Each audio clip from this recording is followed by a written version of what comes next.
Hey everybody, this is Jurikos, and welcome to another One Shot Saturday. Today, I'll be playing Thomas Was Alone, a quirky little indie platformer from Mike Bithell. Rather than talk a bunch, why don't I just let the game talk for itself? The program was a failure. People forget this. It was a massive flop. The coders started adding name strings to the AIs as a joke. Thomas AT23612 wasn't special. It was just an AI in the right place at the right time. Thomas was alone. Wow. A weird first thought to have. So here we control Thomas, a red rectangle, actually a little AI, and he's progressing toward these portals to progress on to another level. Starts out pretty simple. Thomas decided to start listing his observations for posterity. Good idea, Thomas. 1. The whole alone thing. 2. Portals. They led somewhere. He'd yet to work out where. 3. Falling. Thomas was absolutely fantastic at falling. He was almost as good at falling as he was at observing.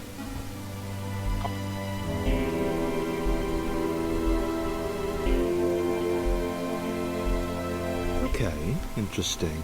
Thomas couldn't fall past this block. Think, damn it, think! What if there was some kind of inverted fall? Some way to... what's the word? Jump.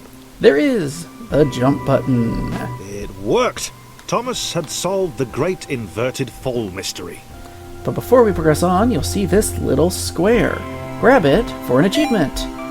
Achievement for 1. For finding our first collectible item. There are a bunch of them hidden throughout the game. Let's progress onward. I'll point out as we get to them. A big jump. But Thomas noted there was no real danger in missing it. The world didn't want him to fail here. It was pushing him, but gently. That's right. No death pit here. So, just use the momentum from the top part to jump across. And we move onward.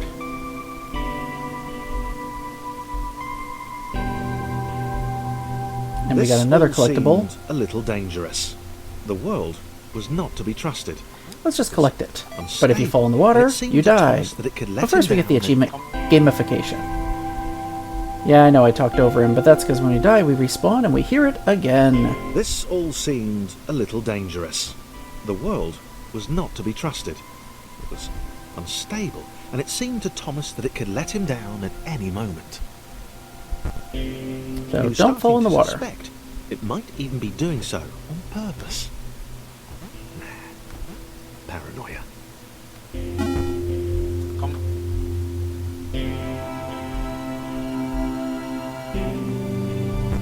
Thomas wondered whether the portals were actually taking him anywhere. He felt like he was making progress, but there wasn't really any way to know. He seemed to be moving predominantly up and to the right, which might, or might not, be important. I love the narrator in this game. It might have been paranoia again, but Thomas could have sworn the world was becoming more complicated. It always seemed to be one step ahead of his skills. It had been designed just for him. He wondered why. Was the world testing him? No. Too obvious. Yeah, the narrator just gives it a wonderful sense of atmosphere. That combined with the lighting and the art style. Something about the boiling, toxic, glowing water intimidated Thomas. He didn't like it. He certainly didn't want to swim in it. These are checkpoints. He made another mental note. 4. Water. Not good. To be avoided. Should you die, you'll respawn right there. They'll be very handy later.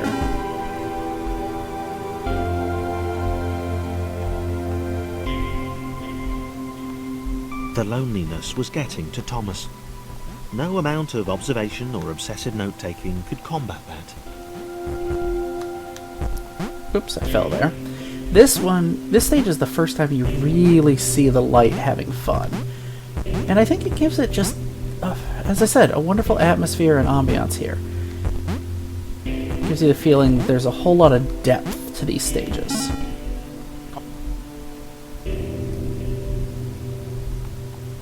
Thomas had a new theory. The world was training him.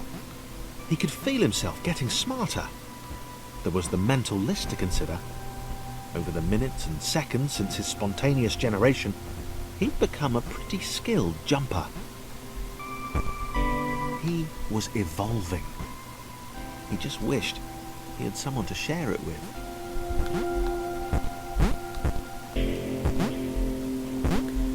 Now, every world we go through has 10 stages. This is the 10th one. Once you clear a world, you'll get another achievement. Be there or be. I submitted hundreds of bug reports. I told that idiot this would happen. Overlapping scripts, more than one AI was bound to be spawned into an environment at some point. Turns out I missed the point. That little error changed everything. Be there or be square. Chris took an immediate and deep dislike to the skinny red rectangle. Who the hell did this Thomas think he was? Yep, this is Christopher. Can't jump quite as high, but you can switch between them and control them together. What you need to do is get them to the correct shapes. Use Thomas so Christopher can get over and complete the level. Chris had been doing fine. He wasn't the highest jumper, but he'd held his own. He'd even been graceful at times. Well, not technically graceful, it's probably the wrong word, but you know, fine. There was that skinny little runt leaping about like he owned the place. Ow, that one hit me in the face there. But we jump up here and we can get Chris over the edge. A lot of this game will be involved using different characters helping each other get to the end goal. Spoiler alert, there are more than just these two characters. And there we go. Okay, this was more like it. A glowy white thing. Only Chris could get to it, which of course made it all the more enticing. What would it do? What new opportunity might this switch open up to him? Find out! Press the switch, and we get stairs. And now we have to work together to get up to the top of them. Great. Another chance for Thomas to jump slightly higher than Chris. How fortunate. Seriously, this made the whole switch pressing thing entirely worthwhile. Oh, so much snark.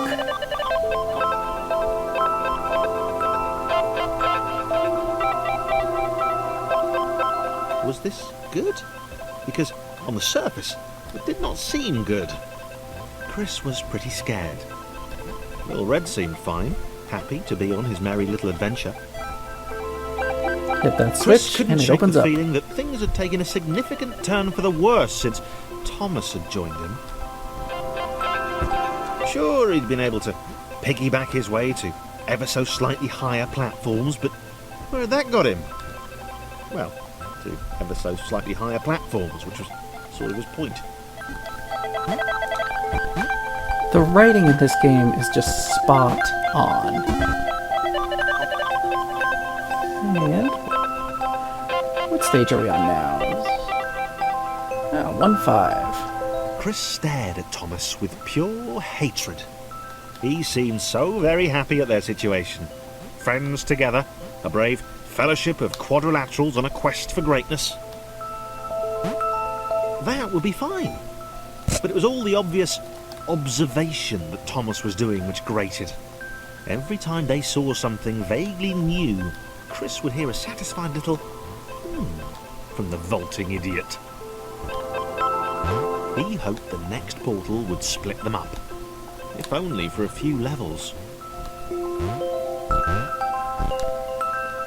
And only Chris can go down through here, so drop down and make some jumps.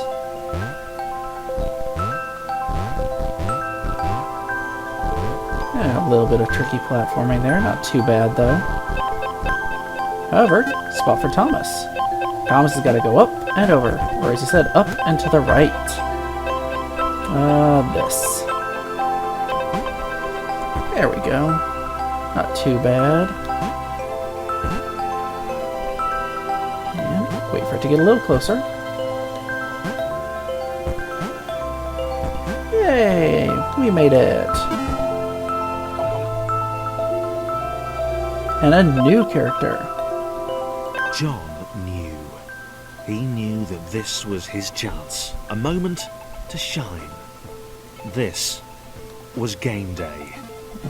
We meet John, who can jump really high. So what we need to do is actually get Chris up here.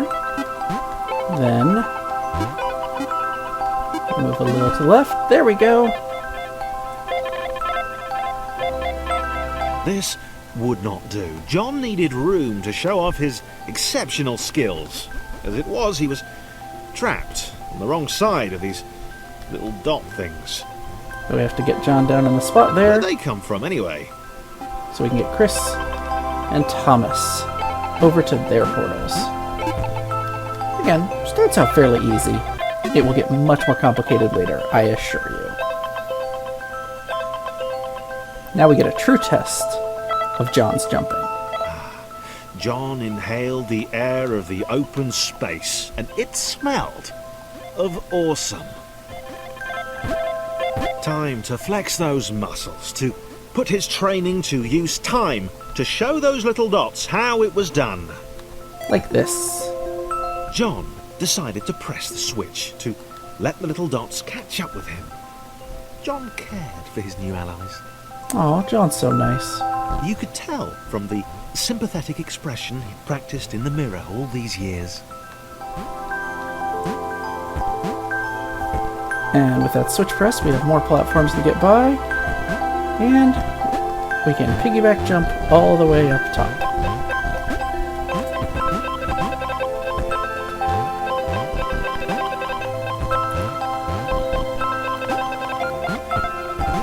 And let's have John look down here. What's below?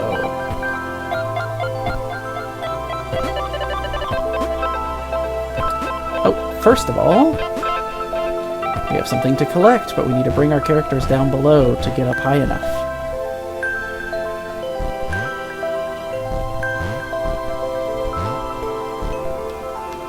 Let's bring everybody down together. Now, I think... Yes, he can actually just get it from this edge, and we get double act, but you can use your teammates to bounce up there.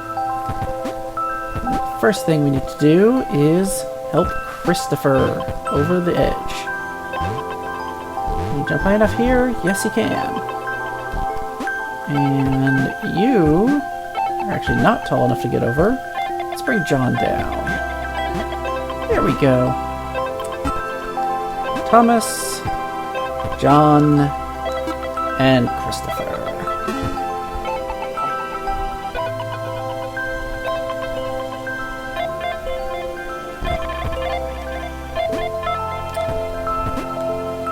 Here we start getting a little bit more interesting. John was happy to keep helping. He felt it was important to his image that he was seen to help the little guys.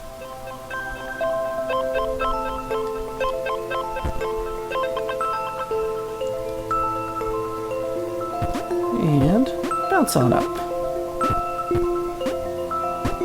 Should be another switch up here. I think, gotta wait for this platform to come down. He didn't mind them so much either. The red one, Thomas, had a charming way of applauding every time John jumped. Speaking of John The jumping... angry orange one was less immediately likeable, but his unremitting cynicism and tutting amused John. Let's have John jump to the right. And I missed. Let's try that again. Let's see. Where can I jump from the highest height and not hit? There we go. Okay. Jump from here. And they seek it here. They seek it there. It's our second achievement pickup for this world. I'll go ahead and tell you there's 2 in every world. and scattered in different levels.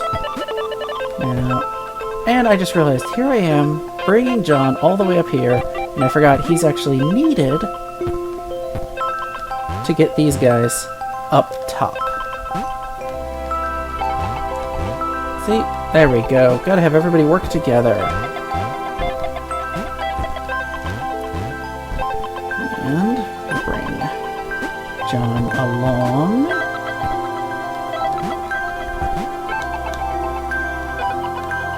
Nice to have everyone work as a team. There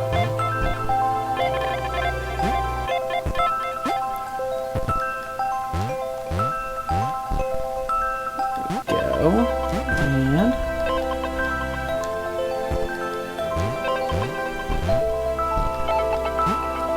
come on, we can make it up there. Yeah.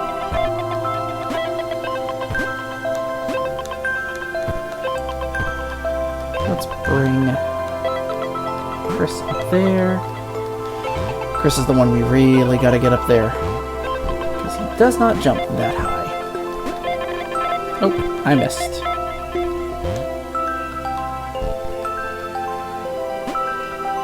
Now, a little more spring. Oops.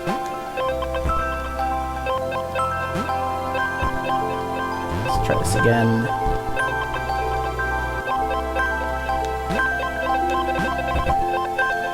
Bring you left a little. Okay. Leap across. Whoop. Here's where the teamwork really shines through. Come on, let's bring... we actually need... Oh! I can just bring you right over that way. Can you jump from here? Yes, you can. You can't jump that high, so...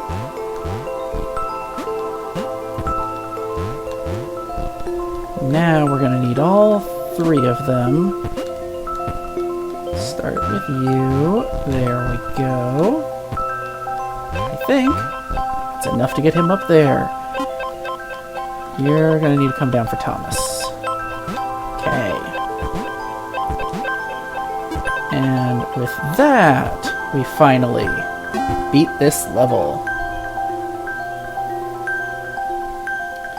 And the end of World 1, technically the second world.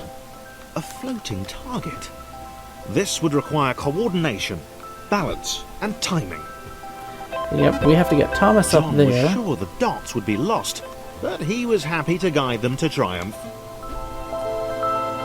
But since he'll fall through, it has to be the last one to go to the portal. And it moved too fast.